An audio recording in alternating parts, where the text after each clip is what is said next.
Dear participants, welcome to this FDP which Professor Ramakrishna and Dr. Meenakshi they are coordinating. And this being the first session, my duty which has been assigned to me is to let you know in a way to basically visualize why do we actually require accreditation? Why is accreditation important for our institutes? As we all know, maybe 20, 25 years ago, the number of technical institutes was relatively very less. So all the institutes at different levels in terms of their quality, in terms of their outcomes, they were flourishing.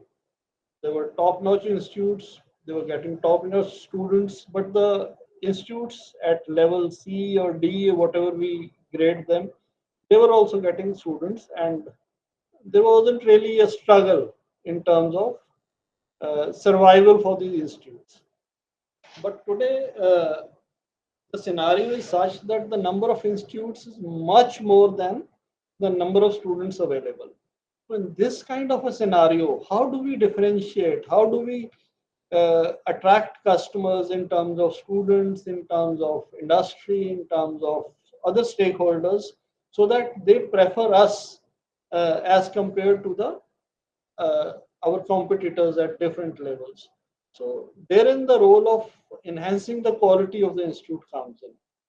And the role of enhancing of quality doesn't stop there. If you are a very quality conscious institute, you have implemented various things which are actually going to differentiate you as a quality institute. Until and unless you communicate that to the stakeholders, it makes no sense. How does any student who's just done his schooling know that you are actually implementing all those quality initiatives? Therein, how you communicate your accomplishments, your quality initiatives, that comes in. And accreditation, NIRF ranking, accreditation, maybe NBA, maybe NAC. There are global accreditations also, there are global rankings also. Their role comes in at that stage because that is one sure shot index through which anybody outside the system he can gauge. Maybe it is a government agency who's going to give you certain grants, maybe it is a student who's looking for an institute to join a course, maybe it is the industry who wants to collaborate with you for not only taking placements but also in terms of research initiatives and all that, funding your projects and all that. So that part, excuse me.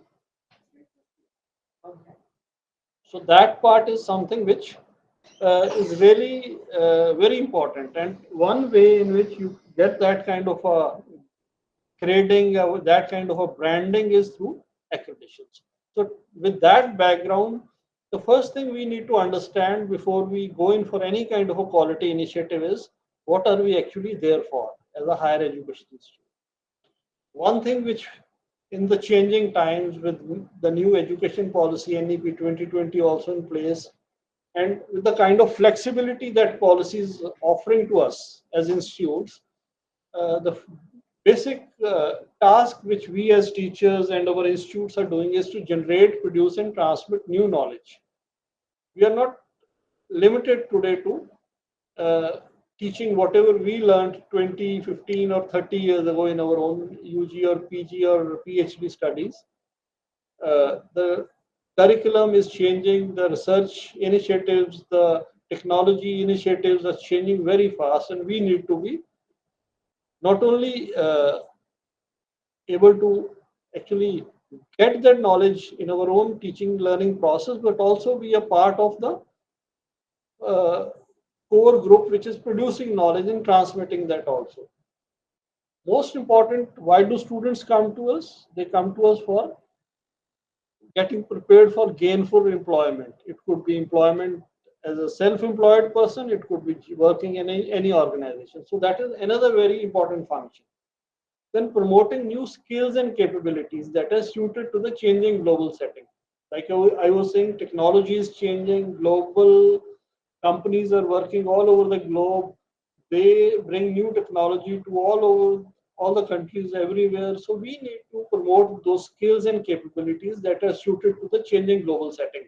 And an out of the box idea in this is that if we are actually preparing our students for these new skills and capabilities, that won't be limited to the teaching skills. If you are offering an course in a foreign language, that is again a kind of an initiative which will be training your students for new skills and capabilities to work in the global setting. So we need also to build an intellectual platform for new disciplines and their development. We all know that core branches are not really attracting students today. The whole educational scenario is such that the thrust is on interdisciplinary studies, the thrust is on interdisciplinary specialized disciplines wherein you get something or the other as input from different branches. For example, AI is impacting every branch, maybe civil, maybe electrical, maybe electronics, computer science, every. So basically, we need to build an intellectual platform for new disciplines and their development in our institutes. Social inclusion and promoting greater educational opportunities. This is a national mission in a way. We have to see that we in our institutes are offering those kind of uh, facilities to students who are socially not that empowered. And one way in which this thing can also take place is, besides the government regulations and norms, is that we empower our institute so that we can offer programs in distance mode, in blended mode, so that people who are working, people who are sitting at very remote locations, they can also participate in the, and they can also avail of the educational opportunities, even though they are at a disadvantage in terms of their means, in terms of their geographical setting, and all those things. Then, what the emphasis today is on multidisciplinary campuses. So we as an institute are also today required to provide a comprehensive range of discipline learning areas. We can't keep ourselves in a silo. We can't keep ourselves restricted to a small area in which basically we are only teaching engineering, or we are only teaching management, or we are only teaching liberal arts. What the current scenario globally says is that, and our NEP 2020 also is pushing for that, is that students from different disciplines should be on a single campus. They should interact with each other. Students should be also provided certain electives, open electives, books, programs. In that flexibility should be there in the curricula so that they can learn certain courses, or they can also enter into certain areas where they are interested, but they are not directly related to their discipline in which they are enrolled. And it is expected that this kind of a interaction would lead to a much better kind of a holistic development for a student, where he interacts with different thought processes. There will be debates, declamations in the evening. People who have studied law would be sitting with a person who studied uh, engineering. So a fresh perspective to cyber laws would come out of that kind of interaction. So these are all the kind of things which are part of the policymakers' thought process. Then, very important is to conduct rigorous, cost-effective, and innovative research. This is another area in which higher education institutes have to work. And research today, even research agencies, they're not looking at funding uh, projects in which you would end up doing publishing a couple of papers and no outcomes. They want you to create products. They want you to work in such a way that the society is benefited. Then interaction between industry and university is very important and has been important since so many years. Links between the community and the university or the institute, very important. You are sitting in a society, you are sitting in a, you normally have a campus of maybe 100 acres, 500 acres, or 20 acres, and there is a society or a community around you. Work with them, try to solve their problems, try to give back to that community, because you are actually taking something from that community when your campus has been established. So that linkage is very important. Then social issues, policies, practice across national and international setting. You as an intellectual, as a teacher, should try to influence all those things. You should be part of the debate which leads to enhancing uh, the quality of life of the nation, the thought process of the nation, and all those things. So, as a teacher, we are also supposed to do that part also. Now, while these things are very important, and in an ideal setting, we should be doing all that. What is actually impeding us? What is the problem in this higher education? There are certain issues which we are facing today, and those issues we should be very clear about. One is gap in supply and demand, which we were discussing. There are some institutes everybody wants to enroll in. There are others which are struggling for admissions. Teaching quality, when we say institutes are not getting enrollments, means those institutes are not getting funds also. They are not generating revenue also. So they are not paying teachers also to that extent. What does that lead to?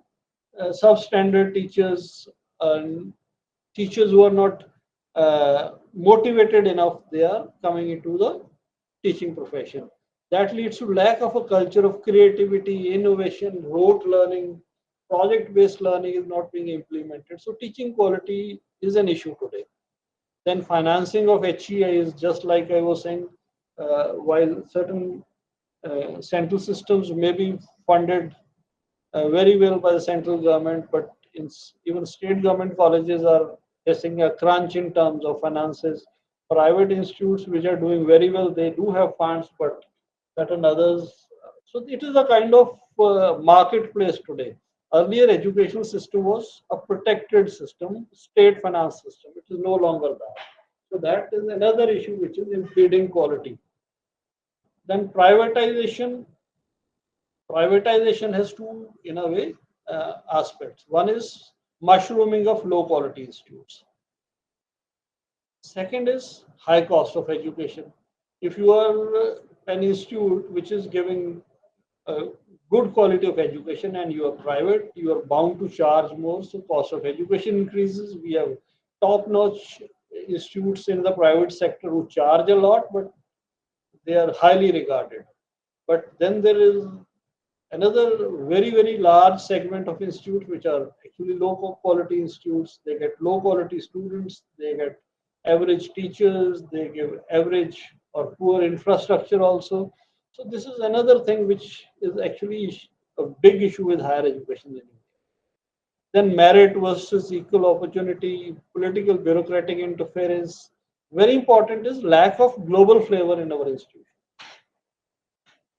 If we go to US, Canada, Europe, Australia, any country abroad, which we normally call as a developed country, their uh, global flavor is present on the campuses. But in India, that global flavor is not there. That is a big issue. You go to the NIIT. Do we have teachers from other countries teaching in IITs? No. Do we have students enrolled there? No. Our kids can go abroad and study in any campus if they are accepted, but that part is missing here. So that is another issue which is impeding our ranking, which is impeding our accreditations at the global level. Then placements versus employable graduates. Like we were saying, we have a lot of uh, institutes which are not actually up to the standards which they should be. So what different studies are saying is some say 70 to 75% of the graduates passing out from our engineering institutes are not employable. Another study says, the latest I read about a month ago, is that 90% are not employable. So that is a very uh, worrisome kind of a scenario we have. And quality in an institute becomes paramount when we read these kind of statistics. Industry institute gap, poor quality of research. India is, I suppose, first or second in terms of number of papers we are publishing, but 95% of those are poor quality papers published in poor quality journals where you pay for those papers and you get them on board, get them published on the within 3 4 days. So those kind of things are really affecting our higher education system. So besides that, there are certain other challenges also. Uh, Growth of population and participation in higher education is another thing the government wants to increase enrollment. Then dropout rates are worrisome. There's a confidence crisis in certain public institutions. Then public private sector, NGOs, internationalization.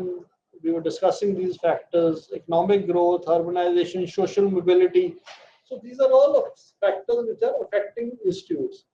Institutes with growing urbanization earlier in the 60s, in the 50s, 70s, when India was growing, a lot of colleges were established in general education colleges. They were established in rural areas so that girl students, people in those areas, they can get education at their doorstep. With this social mobility, those colleges are actually not getting enrollments today. Urbanization has increased to a large extent. Then linguistic diversity and English is another debate. NEP 2020 says that we should teach in regional languages. We have at least 22, I think, officially recognized languages and maybe hundreds more which are not officially recognized in India. Some people say English as a medium of instruction should be discouraged. Other people say that English should be a connecting language. Then certain other people say that we will only follow our local languages. Government says that you can teach in any language you wish. Therein, the factor of portability would come about. Somebody who does his BTech in, say, Marathi or Punjabi or Bengali or Kannada, if he wants to go to the other part of our country or maybe the globe, will he be comfortable once he passes out? So these are debates which are still going on, and the jury is out on all those initiatives. Then curriculum and pedagogy is changing like anything. After NEP, after this COVID, we were forced into a different kind of a pedagogical setup by the circumstances. And after that, digital pedagogy is something which is really actually the governing part in terms of our pedagogy today, and it is getting into our teaching learning process in a big way. Then governance and accountability of our higher education institutes. Uh, we have certain institutes which are highly accountable to the various agencies. Then we have certain private universities who, uh, I would say, there is subpar accountability with those universities, whereas private colleges, they are accountable. Private universities can uh, add any number of seats sitting any day, whereas government systems may not be that having that kind of flexibility. So many things are there. Then educating our educators and administrators. We may have very good teachers, but they need to be educated to the changing times. But a good teacher may not be a good administrator, but he, because of his CV as a good educator, as a good researcher, they get those administrative jobs, and he may be a failure. So he also needs to be trained. That is another challenge we have in higher education system. Then balancing quality and excellence with social justice is another issue which we have. Uh, Best quality students, best quality everything, but then you also have to take care of government rules and regulations in terms of social justice also. So these are some of the challenges we have. Now, how do we come out of all this rut in a way? We are in a very competitive market. We need to find our place in that market, and we need to see that we are seen as something which is different from others so that we attract the stakeholders in terms of students and others. So therein a new field of study has come in which is called branding, and it plays a huge role in higher education today. And when I say branding, I am going to basically join it with accreditations, join it with quality institute, because an institute which has a good brand has to give those kind of signals to the society so that it is perceived to be a good brand. So it is basically a collective representation of ideas, emotions, and associations attached to an institution. And when we when we decide this is our vision, this is our mission, we start off from there, institute's vision and mission, and then we build the whole brand, the whole quality policy, the whole thing is built around that vision and mission. And the signaling, the messaging has to be around that vision and mission. So basically, you are branding your university or your engineering college or your business school so that you are able to communicate your values and selling points to the customers. It is about making an emotional connection. People feel proud to be associated with you. People feel proud to be studying with you. People feel proud that their child is studying in your institute. So that is basically the context in which we talk of branding in an educational institute. So it is about setting ourselves apart. If we say we are going to be the best institute in the world, everyone cannot be the best in the world. What is the kind of message you want to give? What is your mission and vision? What are the values you are transmitting? What are your strengths and how are you making those strengths, values, and missions visible to the society? That is all about branding. So it is not about what you say, and it is more about how it is perceived. I will say I'm great. Do others feel like that? That is basically what branding is all about. That is about developing an institutional brand. So, starting off from that, we should understand what the experience is for anybody who wants to interact with us as a student, as a parent, as anybody, even as a staff member, you want to recruit from outsider, you are chasing a donor from the industry, you are looking at alumni to interact, to contribute to your institute. So, how does that process start? There is a prospective parent, there is a current parent, there is a prospective student. If he is converted, he becomes a current student. There is staff working with you, there is staff who's prospectively looking at employment in your institute. There are donors out there, they have money. Government has a policy in which social responsibility funds have to be kept aside. It is up to you whether you can chase those funds or not. There is the alumni, some of them doing very well. They also can contribute.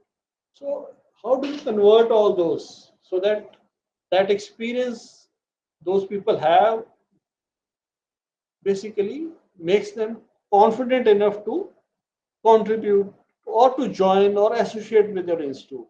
It starts with a confused state for all of them. The messaging you give, and accreditation is a very important component in that messaging, that makes them curious. They try to know more about you. Once they try to learn more about you, they may get convinced with your messaging. They may get convinced that this is the right platform for our child. This is the right platform for you to study. And the donor may also get convinced accordingly. The alumni may also get convinced accordingly. And if you are able to keep that convincing message in terms of the experience they have while actually working with you, then this becomes a continuing message and this becomes a long term association.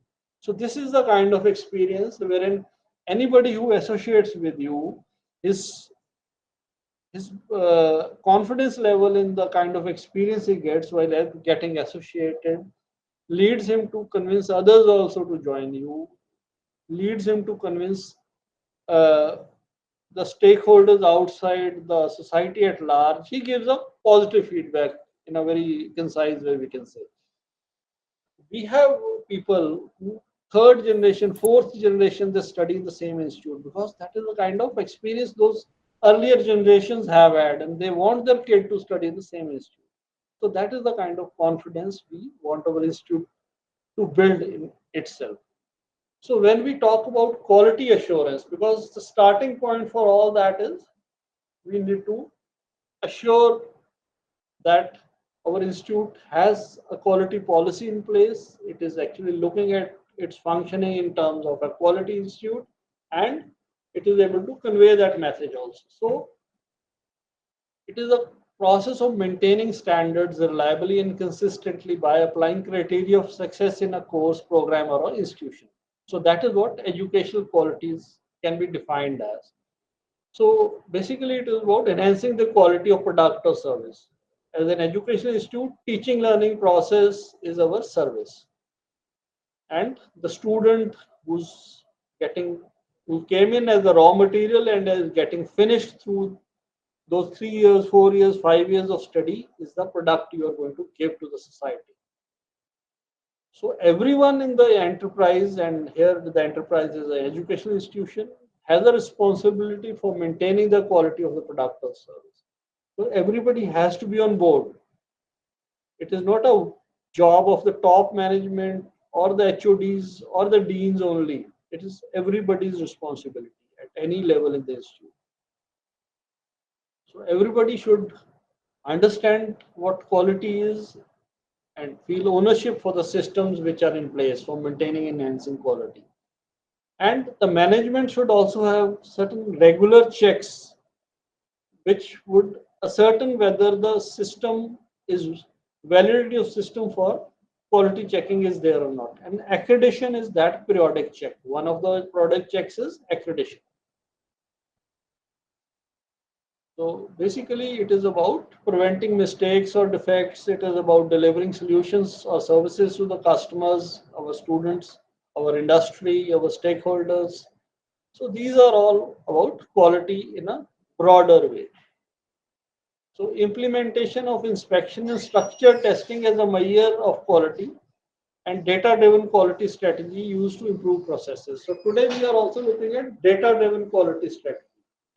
So quality assurance comprises administrative and procedural activities which are implemented. And basically this is about systematic measurement also, comparison with the standard, monitoring of processes and associated feedback. And this is what any accreditation would do. They'll be there to systematically measure, compare with the standard, monitor your processes, and the associated feedback from your students would also be taken by the accreditation agency. So at the international level, there are so many agencies which are actually into this field of quality checking. There's a Council for Higher Education Accreditation in the US. There's a Quality Assurance Agency in UK. Uh, there's the Washington Accord, which we'll discuss further on. Then QS World Rankings, we all know about. Times Higher Education has a ranking system. So these are all international practices which we have.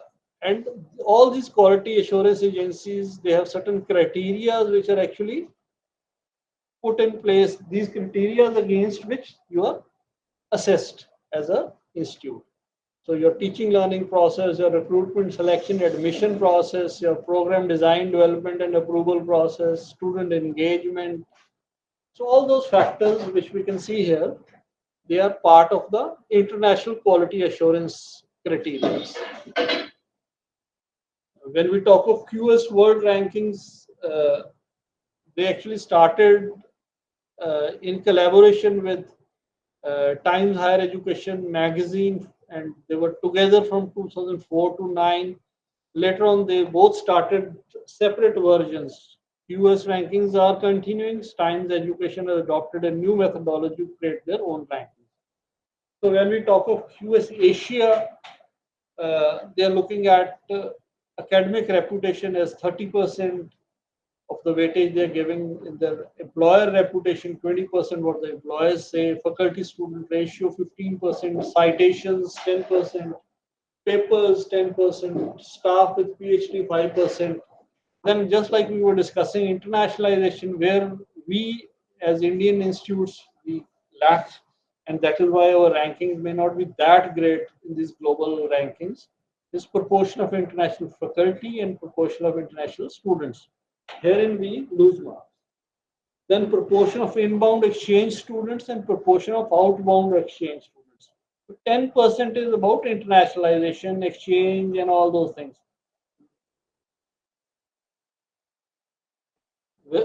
Times Education, they also have certain performance indicators, and they group them into teaching, the learning environment, basically research, volume, income, and reputation. Here you can see that in India we are not looking at income through research, but in these rankings, your research should be something which is incashable. That is something which is assessed. Citations, which is about research influence, and international outlook, which is about staff, students, and research, joint research internationally, joint publications internationally, joint projects internationally. Then industry income, knowledge transfer, patents, copyrights, you are transferring to industry, joint.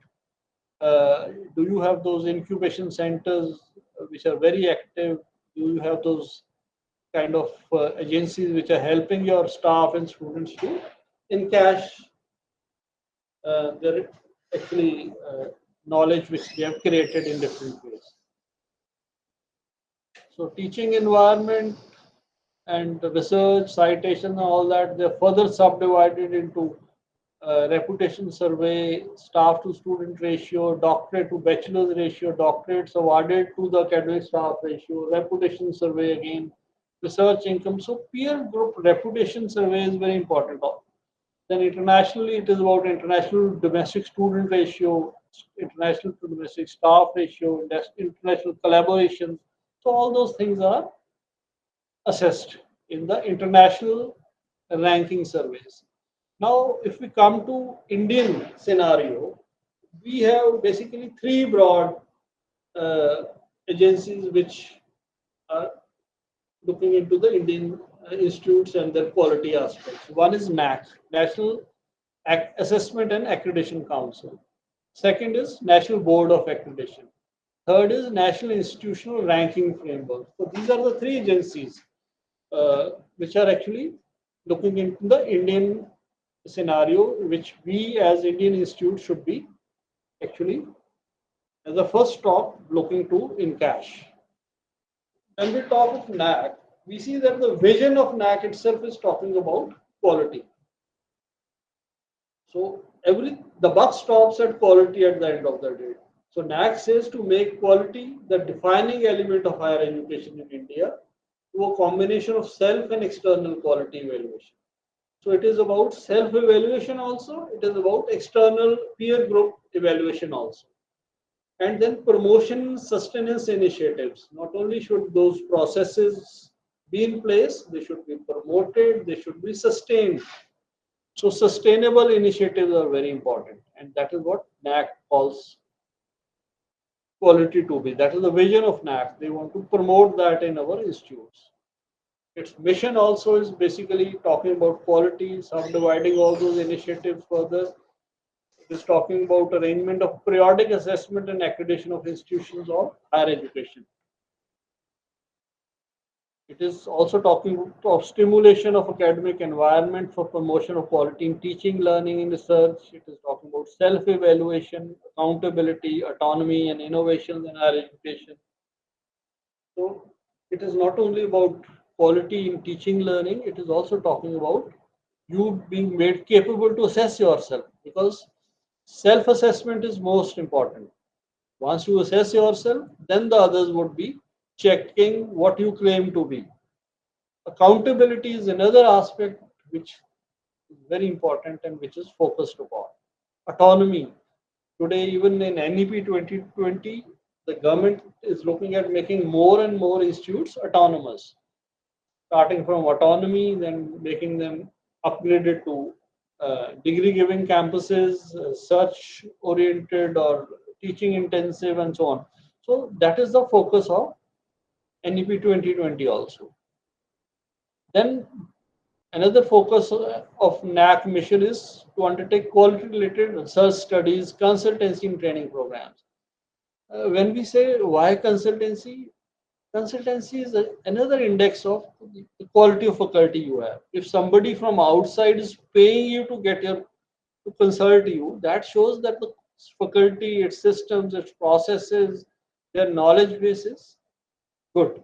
So that is another way. And besides that, you are also contributing in terms of revenue generation, which is another area where institutes are being pushed. Even government institutes are today being asked to earn a part of their revenue internally and not depend upon grants for everything.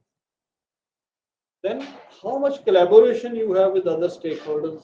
in terms of higher education institutes, in terms of industry, in terms of uh, NGOs, in terms of social organizations.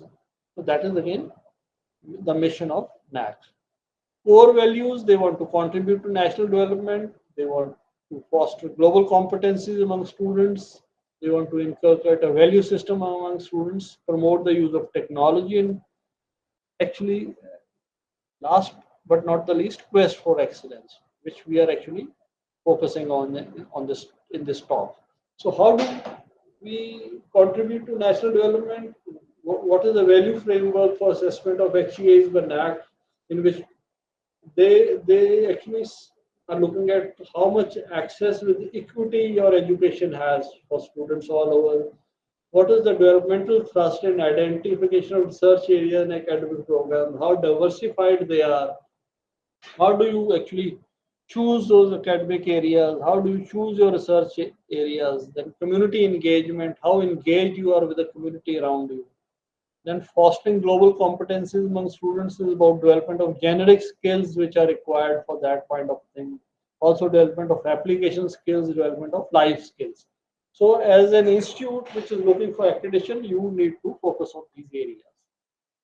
Inculcating value system in students, it is about value integration in academic programs. Today we have those kind of programs that we offer in terms of human values, Indian knowledge system and all that. Value integration in management practices also, then value inculcation through co-curricular and extracurricular activities. This is again something which is looked into. Then promoting the use of technology. Technology for enriching the teaching learning process, technology for increasing access through online programs, and technology for managing the system also. Because if you automate, if you use technology, if you leave the manual systems towards digital systems, towards automated systems, it improves efficiency. Quest for excellence. Development of benchmarks of excellence, best practices, applications, institutionalization of continuous improvement systems. So this is very important. Your internal quality cells are also put in place and they look at all those aspects. So when you are continuously trying to improve yourselves against certain benchmarks or adopting certain best practices from other institutes or continuous improvement systems, they are assessed by the accreditation agencies also. So when we talk of NAC, certain improvements or certain they are not only pontificating or telling us to do all those things, they are also improving continuously for their own systems also. So earlier it was more of a qualitative peer judgment kind of a scenario. Then today it is more about data-based quantitative indicator evaluation with increased objectivity and transparency. So 68 or 70% of the assessment is about quantitative indicator-based online evaluation through third party. So your assessment becomes much more objective. The peer team which comes to your institute is only looking at 30% of the data. That is only the qualitative data they are looking at. The use of extensive use of ICT confirming scalability and robustness. You upload your data. It is all about the whole process is ICT based. So number of questions have been reduced. They have become more pointed questions. The size of the self-study report, we were talking about self-assessment. So that is about SSR, self-study report. You prepare your own self-study report. You claim something from your own side that this is what we are. So number of questions and the kind of questions has been reduced. Then number of days for the which the peer team visit is held is also reduced. Then benchmarking as a quality improvement tool is being boosted. There has also been attempt to compare NAC indicators with those of international QA framework. We were discussing about international frameworks in a very base in an overview kind of a thing here. So NAC is trying to see that their own indicators are in tune with international quality indicators. So a pre-qualifier has also been introduced wherein the data you upload, if you are scoring at least 25% of that, only then the peer team will come.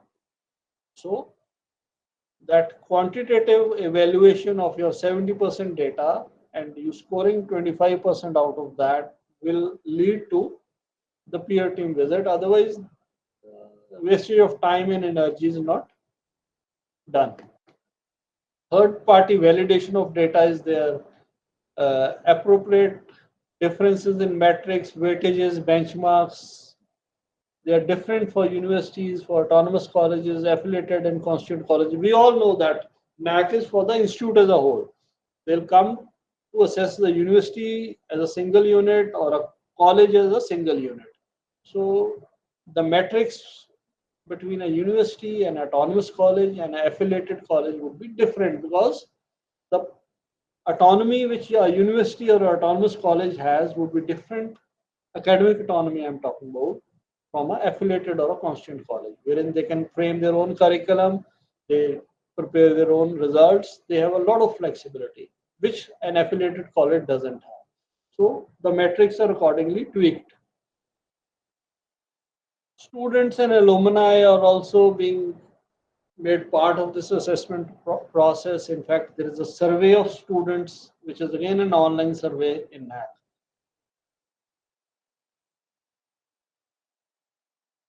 So, what are the benefits of accreditation, which we perceive?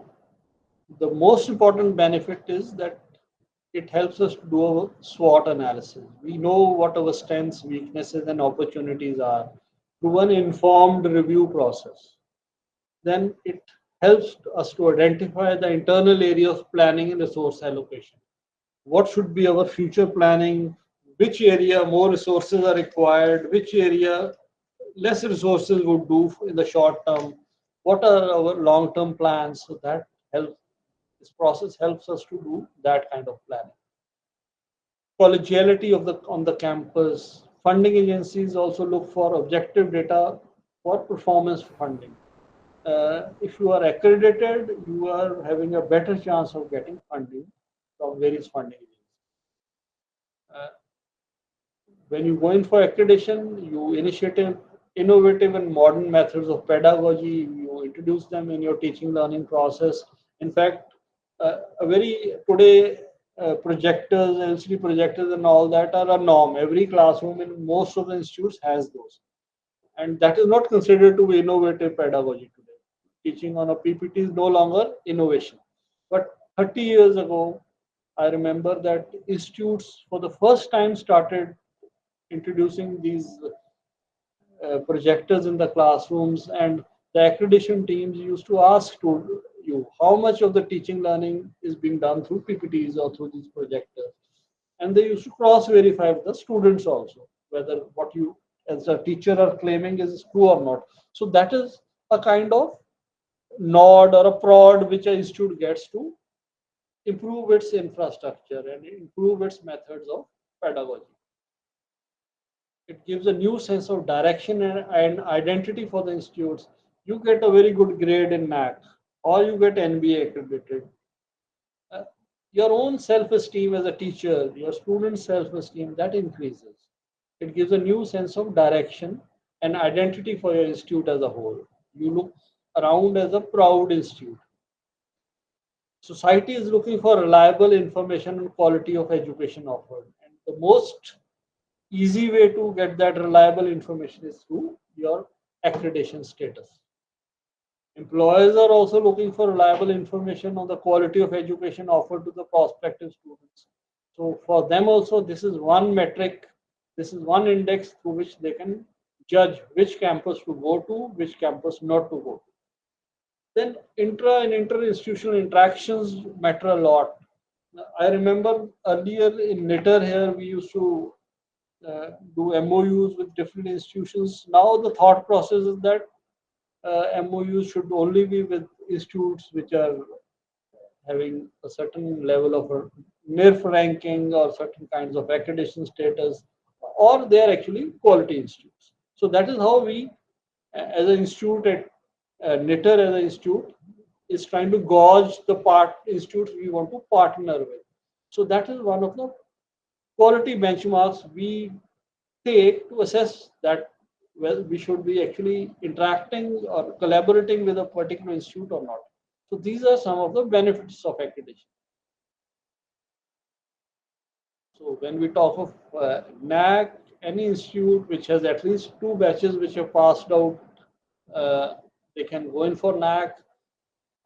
Universities and institutions of national importance like NITs, central universities, all there, they can all go in for NAC. And there are certain colleges which are called autonomous. They are not degree giving, but they have academic autonomy. They can go in for NAC.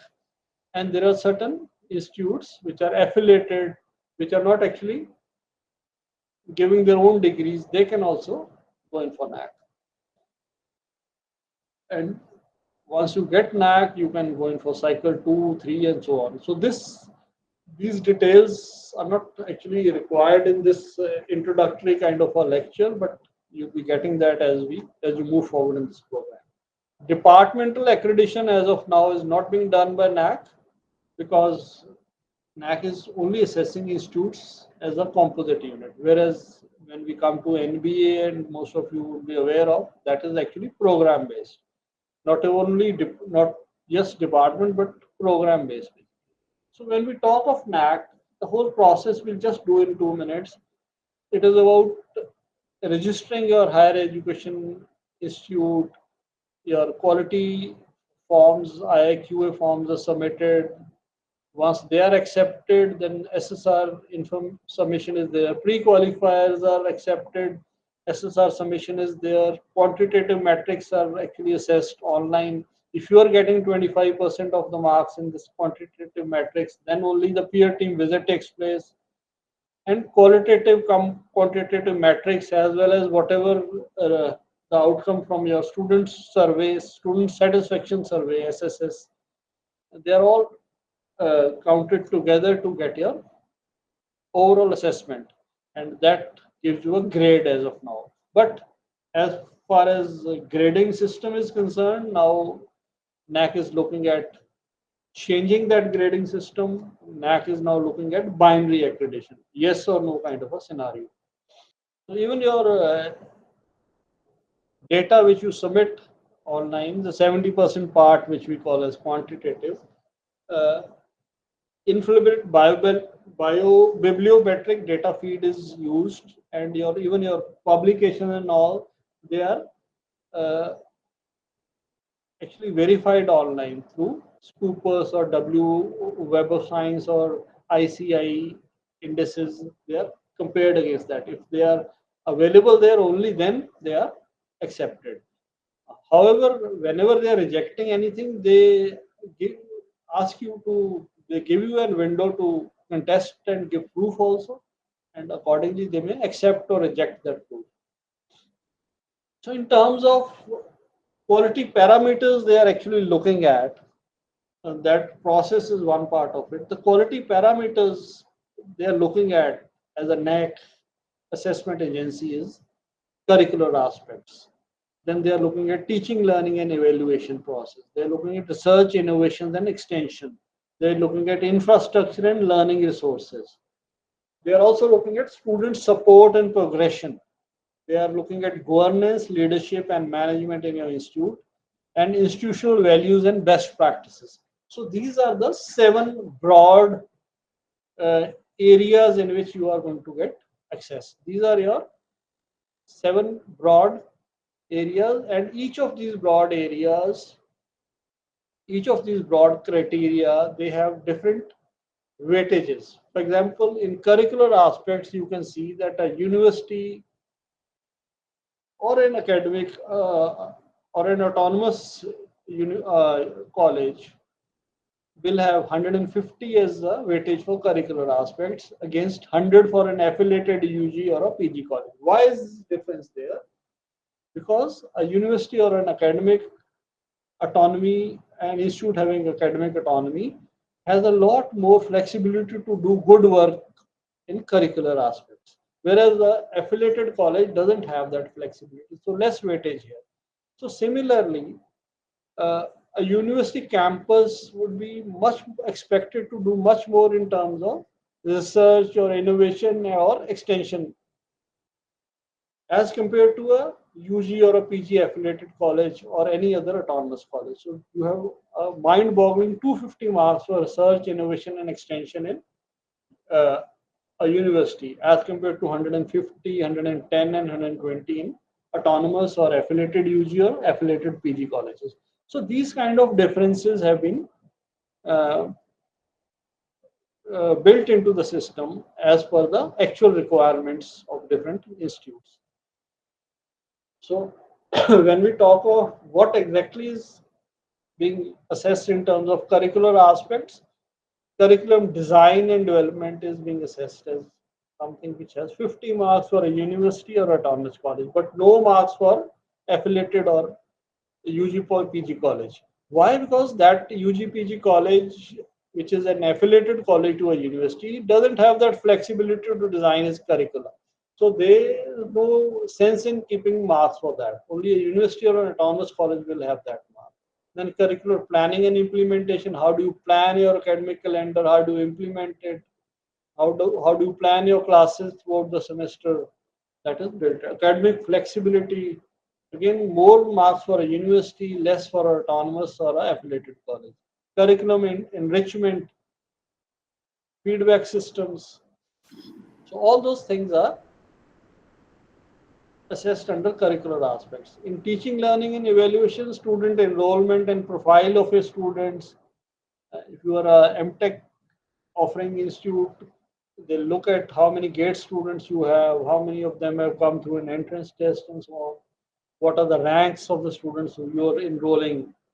Then catering to student diversity, whether diversity would be from in terms of different geographical areas they're coming from, in terms of gender also, how many males are there, how many female students are there, diversity in terms of haves and have nots as defined by the government.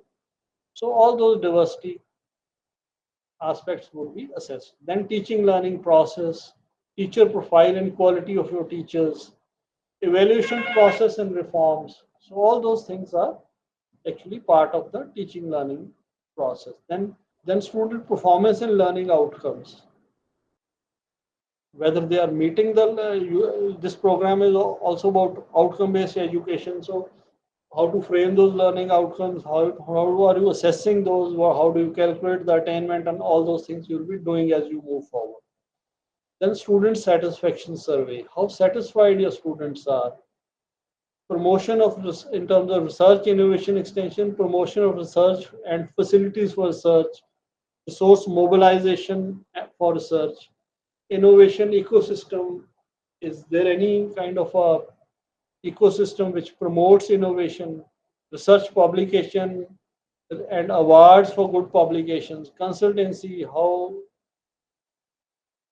much of consultancy your faculty is doing, extension activities, how much of those extension activities you're doing, collaboration with other institutes, not only in India but abroad also, institutes of higher learning, institutes of research, industry, all those things. Then, in terms of infrastructure and learning resources, they'll be looking at physical facilities, libraries, something which is very closely looked at, IT infrastructure, whether you are providing Wi-Fi in your hostels also, there's campus-wide uh, internet availability, maintenance of campus infrastructure, how well it is maintained. Do you have a maintenance cell in your institute? Then student support and progression would be looking at so student support. What are the mechanisms in which you are actually supporting the students to excel? Student progression, whether they are actually passing the right time or there is a lot of backlog. Then student participation in activities, extracurricular, co-curricular. Alumni, is it engaged with the institute? Do you have alumni meet? Do you engage alumni to interact with the students, and so many parameters to which alumni, are they giving any funds Are they supporting any students in terms of alumni fellowships and all that? Then institutional under governance and leadership management, institutional vision and leadership is closely looked into. Uh, what is the vision of your institute?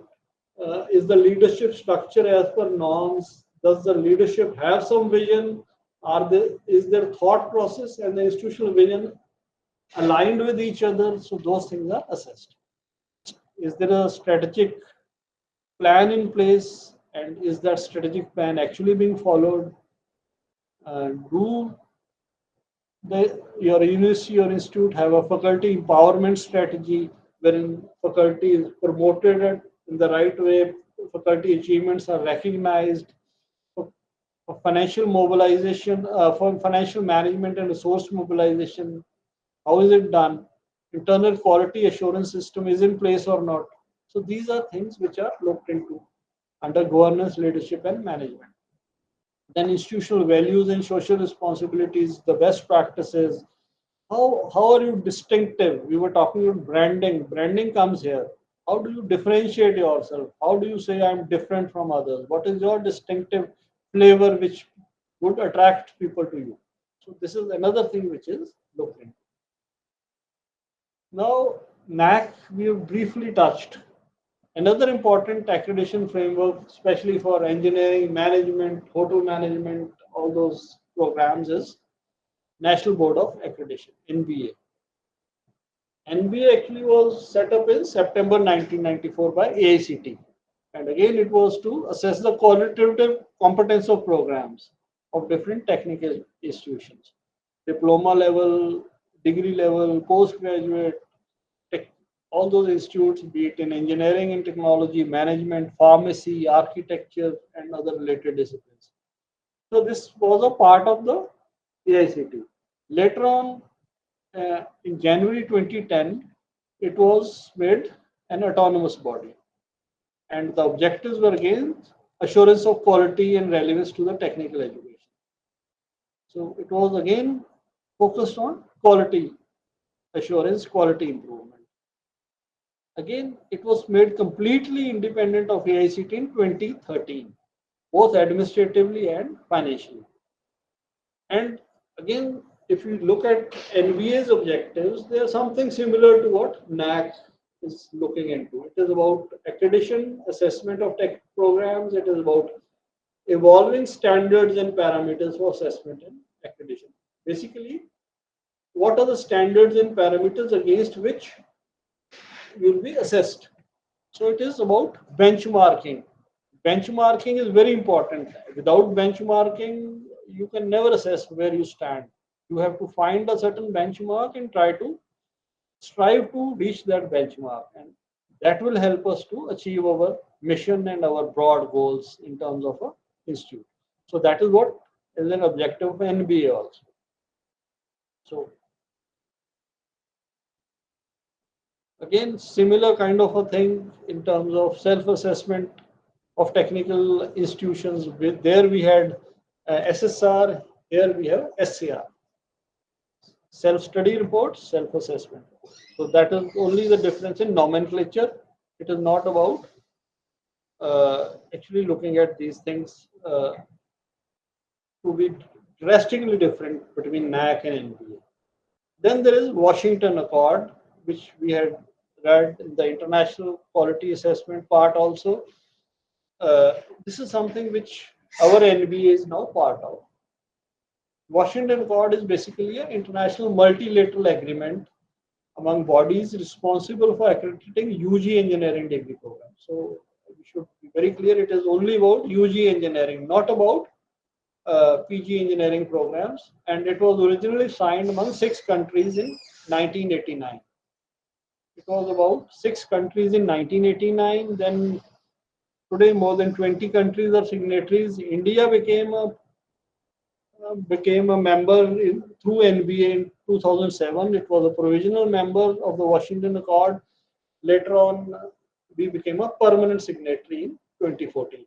So all those reforms in terms of making NBA separate from AICT, making it fully autonomous and all that into 2010 and 2013. They were part of the changes being brought about so that we can become a permanent signatory to the Washington Accord. So, what is the beauty of Washington Accord is that this makes our degree portable. This makes our degree portable in terms of a student who passes out from a program which is accredited under Washington Accord. His degree would be portable. It would be recognized in the signatory countries. So that is the important part here. Now, in between that, after 2000, basically, something called outcome-based education, it came into vogue. It became a known terminology in our country. Earlier, it was even NBA accreditation process was input, process, output kind of a model. What are you?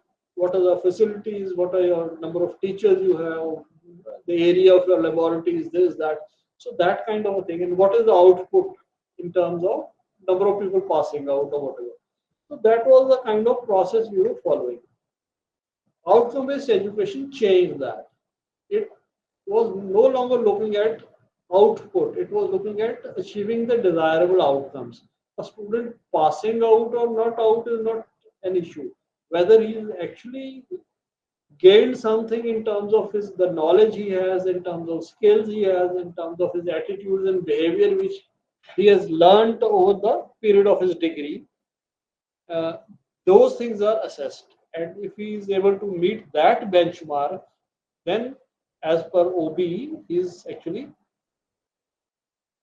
attaining the required skills, knowledge, attitudes, and behavior, and that is what OB is actually assessing in. So it is not about, in a way, I have taught this.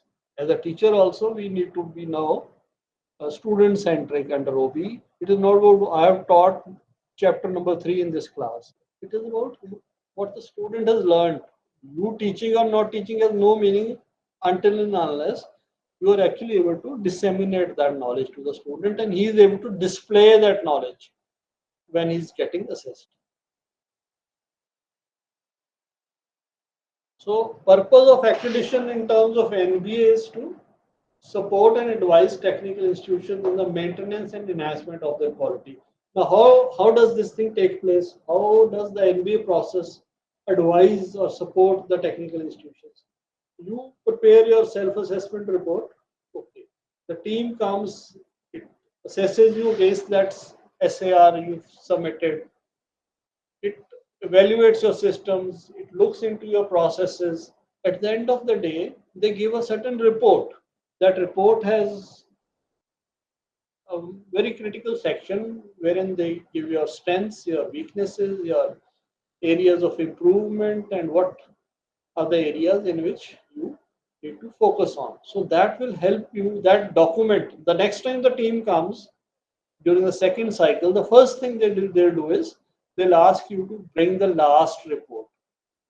And when your HOD is giving a presentation about your program, a very important part of the presentation would be that last time we were given this report, these were the weaknesses or the deficiencies which you pointed out, and this is what we have done over the last 3 or 6 years or 5 years. When the when the team comes again to assess you, this is what we have done to overcome those weaknesses.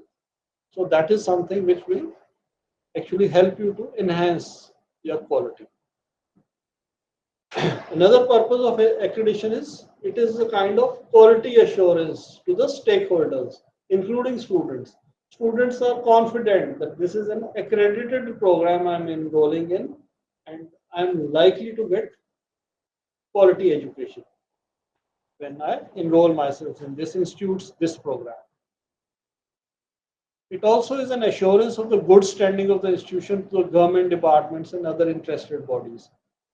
Interested bodies could be the industry also. Interested bodies could be any funding body who wants to give something for education. Interested body could be different government departments, which include DST, AICT, UGC, which give funds for research, funds for our faculty to go out for conferences, funds for arranging certain seminars or conferences in our institutes.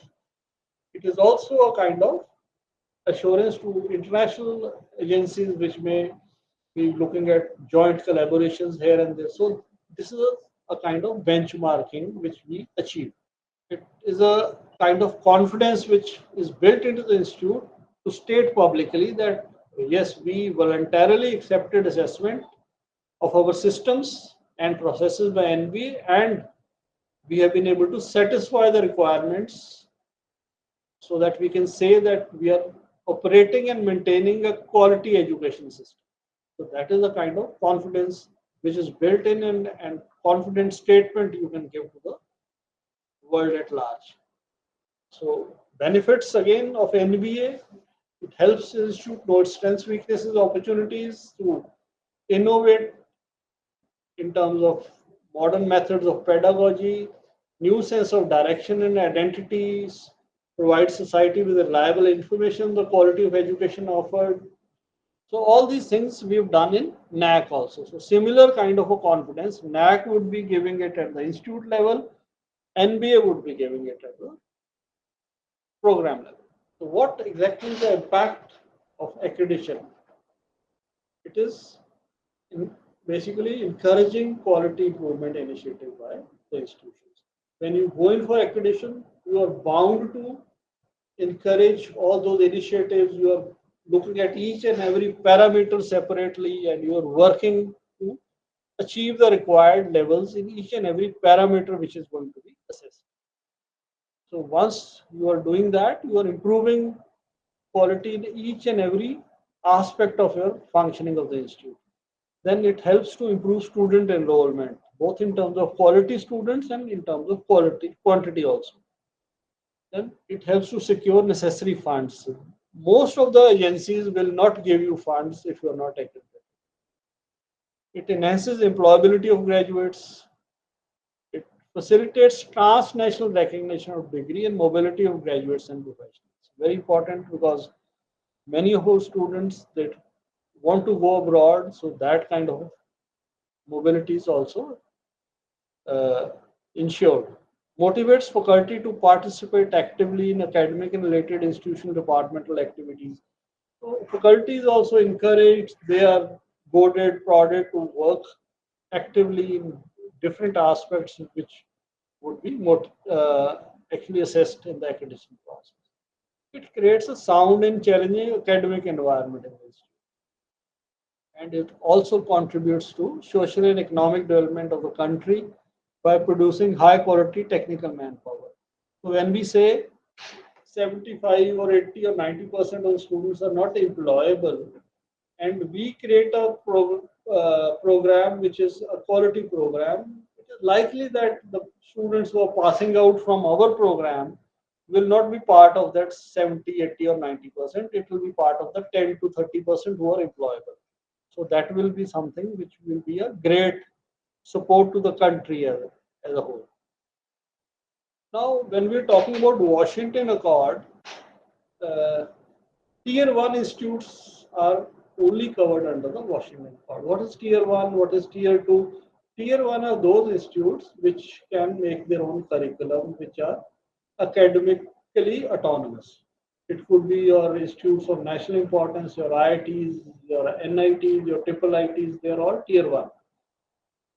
Then central universities, then state universities, then private universities, then deemed to be universities, then institutes declared as autonomous by UGC or any other competent empowered authority.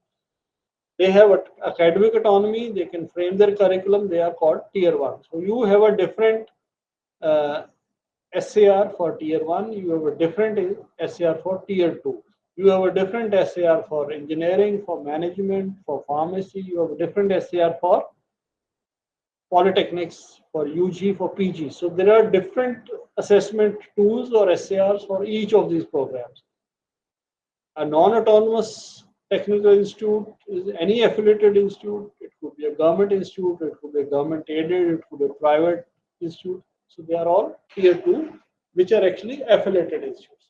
So tier 1 institutes which have academic autonomy are covered under Washington Accord, and the students who are passing out of those tier one institutes with the program accredited, they have that facility of portability under the Washington Accord. So when we talk of accreditation criteria under NBA, there will be program level and institution level criteria. There are two kinds of criteria. One is the program level, then there are certain institution level data which is also collected. So basically, self-assessment report, it helps us to identify our gaps and prepare an appropriate action plan. Uh, it provides preparedness for the NBA visit. It provides a brief status of program to the visiting team, and it is basically the first impression of the institute.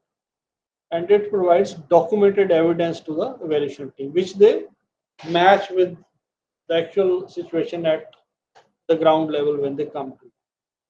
So when they come to you, they are actually looking at outcomes of the education which is being provided, the OB framework, how well it has been put into place, quality assurance processes, internal reviews, then academic audit is being done or not, whether your assessment process is robust, whether students are part of that assessment process in terms of sharing what their weaknesses were, activities and work with students, entry standards, what are the kind of students you're getting, how are you selecting them, what are the admission criteria, motivation of your faculty, qualifications and activities of faculty, infrastructure, labs, library, industry participation, organizations, all these are assessed.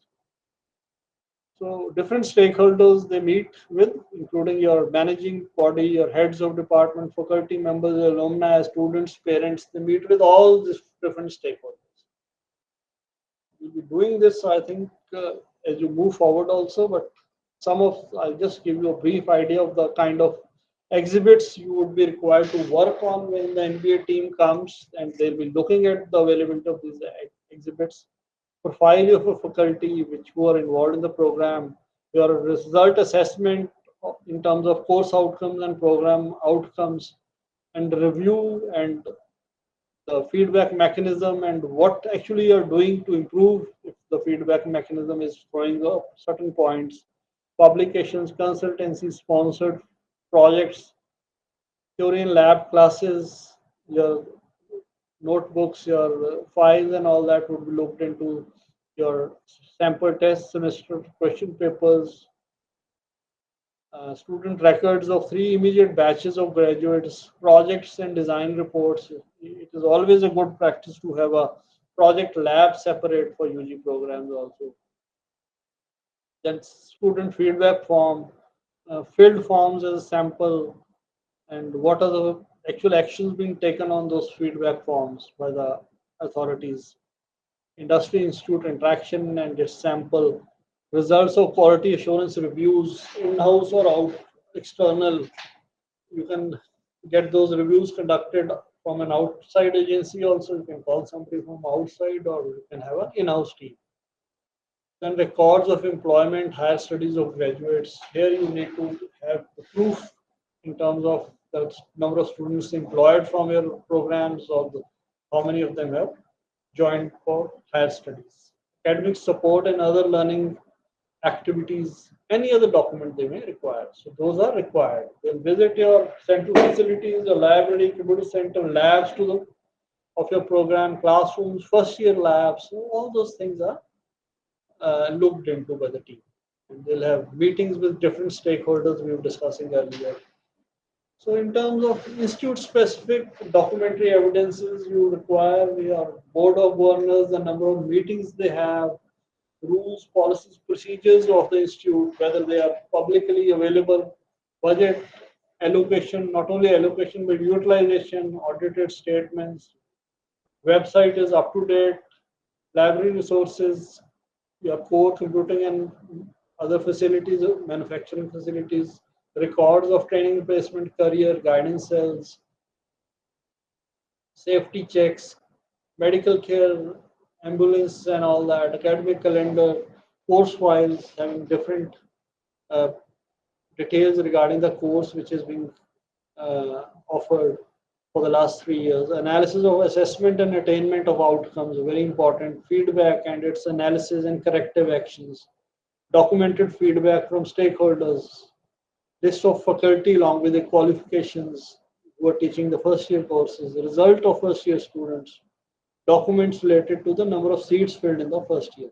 So all those are institute level documents which are there. Then within the program, it is about, I was telling you earlier also, past visit reports, budget allocations for the department for the last 3 years, admission details for the department, for the program, list of number of students who cleared the program in 4 years, those who, uh, what is the average grade point of the students, placement and higher studies for 3 years, professional societies, activities and events, conferences, student publications or papers, sample best and average project reports, details of faculty student ratio, faculty service books, salaries details and all that, list of faculty with all the details for those rubrics developed to validate the POs and PSOs, improvement in curriculum for mapping of POs, PSOs, direct indirect assessment of your POs and PSOs.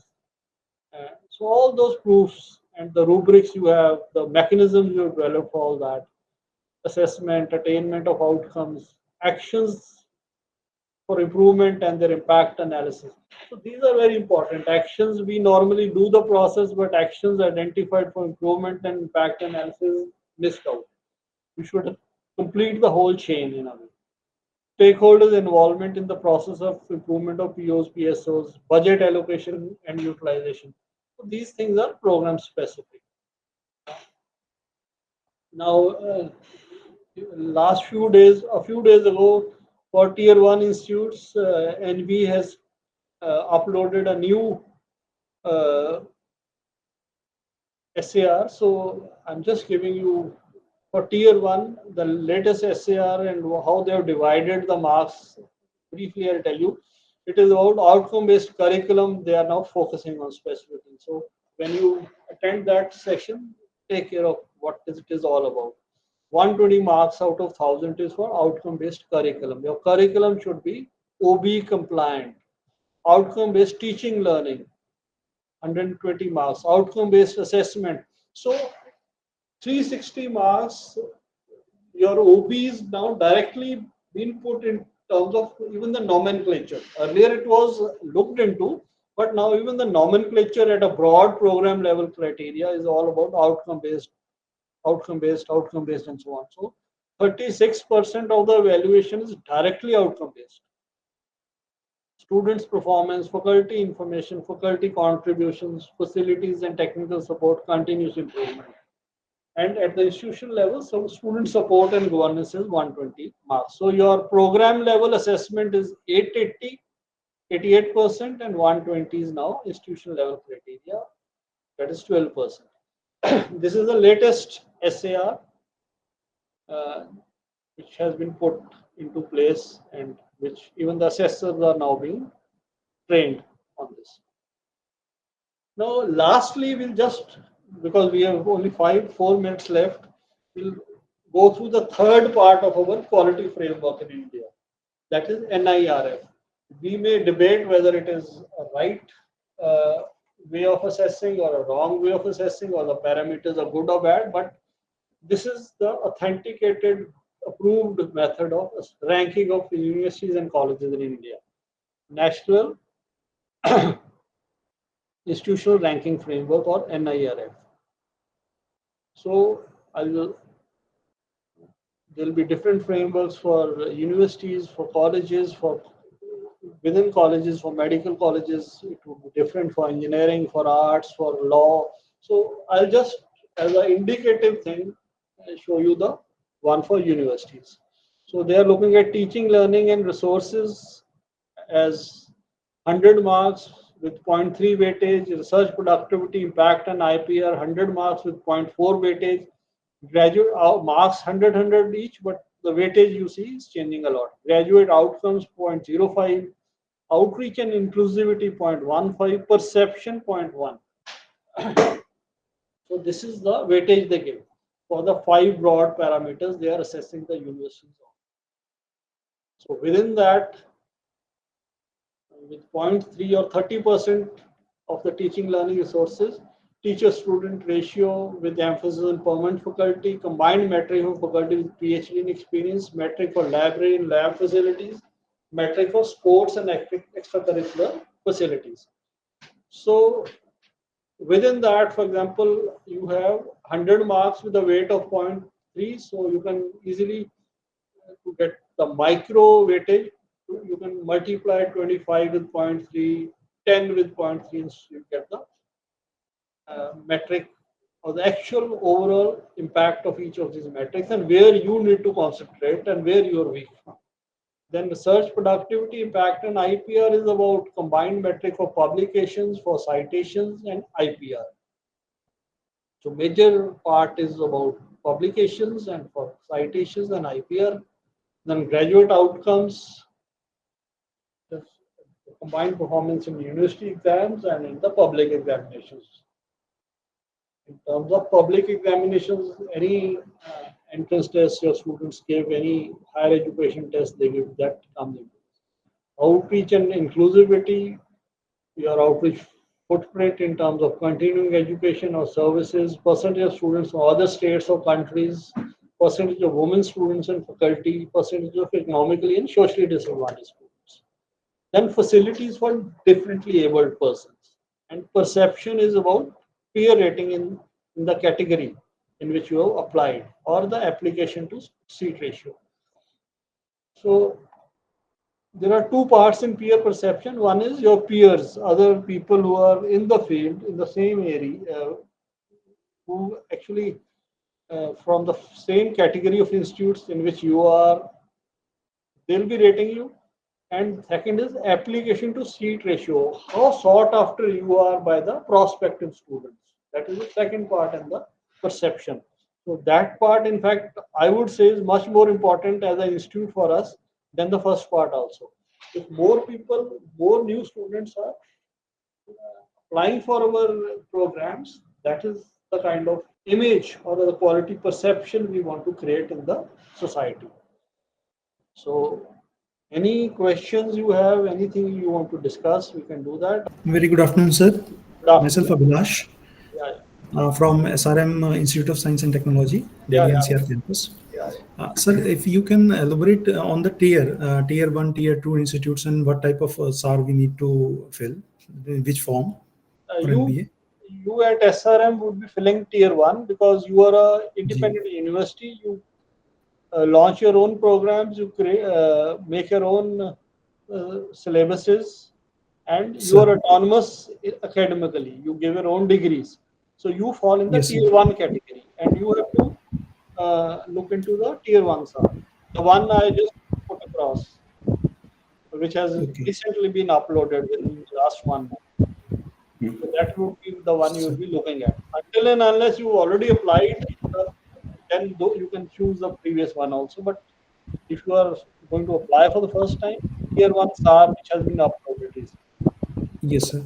Sir, we already applied for a NAC and we are A++, we are having A++ rating, but for NBA, we are applying first time Yeah, yeah. for So CSE department. NBA you will be applying under tier one. Tier 1 with the new form, what you shown just Yeah, now. yeah. Yeah. Okay, sir. Thank you, sir. Thank you. Hello, sir. Good afternoon. Myself, Venugopal from Aided Institution in Kerala State. Yeah, yeah. Sir, you have shown the revised SAR for Tier 1 only. Tier 2, any changes there? No. Now tier one has been uploaded. Tier two has not been uploaded. If it is going to get changed, it will be uploaded in due course. As of today, it is not uploaded. Okay.